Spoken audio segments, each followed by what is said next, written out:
இன்றைக்கி நம்ம கிச்சனில் பார்த்தீங்கன்னா ஒரு சூப்பரான ஹோட்டல் ஸ்டைலில் வெஜ் குருமா தான் ரெடி பண்ண போகிறோம். ரொம்ப சிம்பிளாகவும் ஈஸியாகவும் செய்ய போகிறோம். இந்த குருமா பார்த்தீங்கன்னா நீங்கள் சப்பாத்தி பூரி எல்லாத்துக்கூடமே வச்சு சாப்பிடலாம். அவ்வளோ டேஸ்ட்டாக இருக்கும். வாங்க நம்ம வீடியோக்குள்ளே போகலாம்.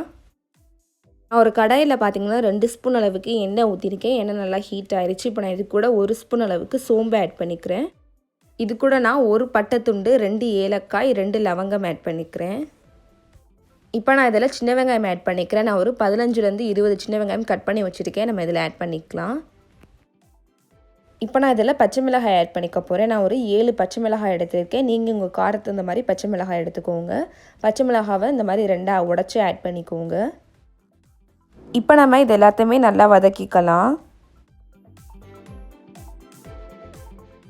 இது கூட பூண்டு ஒரு 5-6 பல் பூண்டு ஆட் பண்ணிக்கிறேன். அடுத்து பார்த்தீங்கன்னா சின்ன துண்டு இஞ்சியை குட்டி குட்டியாக கட் பண்ணி வச்சுருக்கேன். அதையும் இதில் ஆட் பண்ணிவிட்டு எல்லாத்தையும் நல்லா வதக்கிப்போம். இப்போ நான் இதில் கொஞ்சம் கொத்தமல்லியும் புதினாவும் ஆட் பண்ணியிருக்கேன். அடுத்து பார்த்தீங்கன்னா 5 முந்திரி பருப்பு ஆட் பண்ணியிருக்கேன். முந்திரி பருப்பு இல்லை அப்படின்னா நீங்கள் பொட்டுக்கடலை ஆட் பண்ணிக்கலாம். இப்போ எல்லாத்தையுமே சேர்த்து நம்ம நல்லா வதக்கிப்போம்.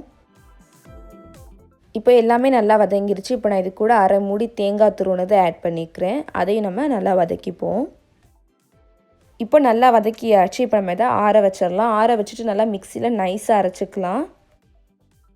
இப்போ நான் ஒரு கடாயில் 1 ஸ்பூன் அளவுக்கு எண்ணெய் ஆட் பண்ணியிருக்கேன். எண்ணெய் நல்லா ஹீட் ஆயிடுச்சு. இப்போ நான் இது கூட 1/4 டீஸ்பூன் அளவுக்கு சோம்பு ஆட் பண்ணிக்கிறேன். அடுத்து பார்த்தீங்கன்னா சின்ன வெங்காயம் ஒரு 5 சின்ன வெங்காயம் கட் பண்ணதை ஆட் பண்ணிக்கிறேன். நீங்கள் ஒரு பெரிய வெங்காயம் பாதி ஆட் பண்ணால் கூட போதும்.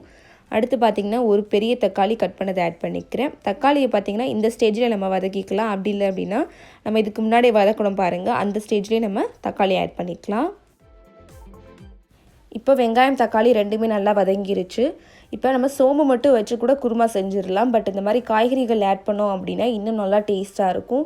அதுக்காண்டி பார்த்திங்கன்னா நான் கேரட்டும் பட்டாணியும் எடுத்திருக்கேன். இப்போ நம்ம இதை ஆட் பண்ணிவிட்டு நல்லா வெங்காயம் தக்காளி கூட மிக்ஸ் பண்ணிக்கலாம்.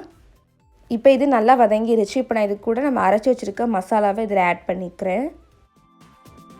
இப்போ நம்ம இது கூட தேவையான அளவு தண்ணி ஆட் பண்ணிக்கலாம். நம்ம அரைச்ச மிக்ஸிலே பார்த்தீங்கன்னா தண்ணி அலசிட்டு ஆட் பண்ணிக்கோங்க. உங்களுக்கு எவ்வளோ தண்ணி வேணுமோ. இப்போ எல்லாத்தையுமே நல்லா மிக்ஸ் பண்ணிடுங்க. இப்போ நம்ம இதில் தேவையான அளவு உப்பு ஆட் பண்ணிடலாம். நம்ம ஒரு 10 நிமிஷத்துக்கு இதை மூடி வச்சிடலாம். 10 நிமிஷத்துக்கு அப்புறம் பார்க்கலாம் எப்படி இருக்குன்னு. இப்போ 10 நிமிஷம் ஆயிடுச்சு. நான் ஓப்பன் பண்ணிவிட்டேன். இப்போ நமக்கு சூப்பரான ஹோட்டல் ஸ்டைலில் வெஜ் குருமா ரெடி ஆயிடுச்சு. காய்கறி எல்லாமே நமக்கு நல்லா வெந்துருச்சு பாருங்கள். ஒரு சூப்பரான ஒரு ரெசிபி தான் இது. இதை நீங்கள் பூரி சப்பாத்தி எல்லாத்துக்கூடமே வச்சு சாப்பிடலாம். அவ்வளோ டேஸ்ட்டாக இருக்கும். கண்டிப்பாக வீட்டில் ட்ரை பண்ணி பாருங்கள். இது போல் ட்ரை பண்ணி பார்த்துட்டு எப்படி இருந்துச்சு அப்படின்னு சொல்லிட்டு கமெண்ட்ஸில் ஷேர் பண்ணிக்கோங்க. இந்த வீடியோ பிடிச்சிருந்தா லைக் பண்ணுங்கள். மறக்காமல் ஃபேஸ்புக்லேயும் ஷேர் பண்ணிக்கோங்க. சேனலுக்கு புதுசாக இருக்கீங்கன்னா மறக்காமல் சேனலை சப்ஸ்கிரைப் பண்ணி வச்சுக்கோங்க. கூட இருக்கிற பெல் ஐக்கானே கிளிக் பண்ணிக்கோங்க.